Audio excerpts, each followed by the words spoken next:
Meprazole. Omeprazole. Hindi, mukhang yun. Eh, kasi kung kumain, parang 80s eh. Oo, hindi na naubos pagkain niya pala. May inis ka ba?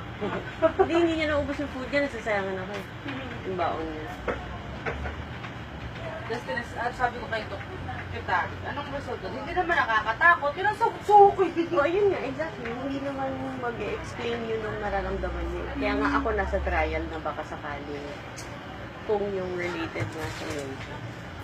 Kailan ka daw mga anak? Mamaya mo na i-video, papakita ko. Yun yung ulo ng baby mo, nakapwesto siya, okay? Ito yung puson mo. Tapos ayan yung leeg. Na-imagine mo, yung leeg. Tapos, pagkatapos ng leeg, ayan yung dibdib. Malakas yung tibok ng puso niya, ma'am. Normal naman po yung heart rate niya. Normal lang po yung laki niya. Oo. Mahirap lang habulin yung heart rate kasi magulo, oh. Magalaw. Normal naman po yung tibok ng puso niya. Tapos, andito yung puwet niya sa taas. Ayun mo, binte, oh. Wala siyang itlog. Guhit lang, pipi. Tapos lahat ng itim sa paligid, tubig. Okay? Apo.